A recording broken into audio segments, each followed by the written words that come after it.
'రోస్లిన్' అనే Malayalam web series Jio హాట్‌స్టార్‌లో తెలుగులో stream అవుతుంది. ఈ వెబ్ సిరీస్ ఎలా ఉందనేది ఈ వీడియోలో తెలుసుకుందాం. ఈ లోపల వీడియోనైతే లైక్ చేసి ఛానెల్‌ని సబ్స్క్రైబ్ చేసుకోకుండా చూస్తున్నట్టయితే సబ్స్క్రైబ్ కూడా చేసుకోండి. 6 ఎపిసోడ్‌లతో 3 గంటల వరకు లెంత్ ఉన్న ఈ వెబ్ సిరీస్ చూసాక నాకైతే అంత బాగా ఏమి అనిపించలేదు. ఓకే, ఓకే అన్నట్టుగా అనిపించింది. స్టోరీ అయితే ఐడియాగా బానే ఉన్నట్టుంది. కానీ సీరీస్‌గా మాత్రం చాలా వరకు సింపుల్‌గానే ముందుకెళ్ళినట్టు అనిపించింది.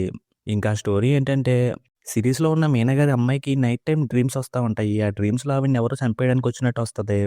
ఆ తర్వాత అదే పోలికలతో ఉన్న ఒక వ్యక్తి వాళ్ళ ఇంట్లో గెస్ట్‌గా వస్తాడు. ఇంతకీ ఆ అమ్మాయికొచ్చే డ్రీమ్స్ అన్నీ నిజమా? కాదా? అలాంటి పోలికలతో ఉన్న వ్యక్తి ఇంటికొచ్చాక ఏం జరిగిందనేది సిరీస్. ఈ పాయింట్ స్టార్ట్ అయినప్పుడు సిరీస్ అయితే బానే ఉందనిపించింది. కాకపోతే తర్వాత ముందుకెళ్తున్న కొద్దీ ఇదే రిపీట్ అవుతూ వచ్చింది తప్ప కొత్తగా ఏం జరుగుతున్నట్టు అనిపించలేదు. ఈవిడకి నైట్ టైమ్ డ్రీమ్స్ రావడం, ఎవరో కనిపించడం, అటు ఇటు తిరగడం ఇవే సిరీస్‌లో ఎక్కువ సేపు కనిపించాయి. ఆ సీన్స్ అలా వస్తున్నప్పుడు చూడడానికి పర్వాలేదనిపించింది కానీ, సిరీస్ అయితే ముందుకెళ్తుంది అనే ఫీలింగ్ అయితే రాలేదు. ఇంక సిరీస్‌లో ఐదో ఎపిసోడ్ కొంచెం బెటర్‌గా అనిపించింది. ఆరో ఎపిసోడ్ దానికన్నా కొంచెం బెటర్‌గా అనిపించింది. ఎందుకంటే ఆరో ఎపిసోడ్‌లోనే అసలు ఏం జరుగుతుందనే విషయాన్ని రివీల్ చేస్తారు. అదైతే బానే ఉంది కానీ మరీ ఎక్సలెంట్‌గా ఉందని చెప్పలేము. ఇంక ఈ సిరీస్‌లో 'దృశ్యం' సినిమాని డైరెక్ట్ చేసిన జీతూ జోసెఫ్ గారి హ్యాండ్ అయితే ఉంది.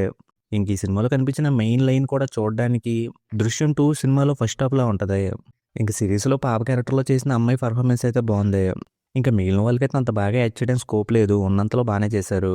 ఫైనల్‌గా ఈ సిరీస్‌లో లైన్ బాగానే ఉన్నా, దాన్ని సీరియస్‌గా చేయడం కోసం కొంచెం ఎక్కువ సేపు లాగారనిపించింది. దానివల్ల కొన్ని సీన్స్ రిపీటెడ్‌గా ఉన్నాయి.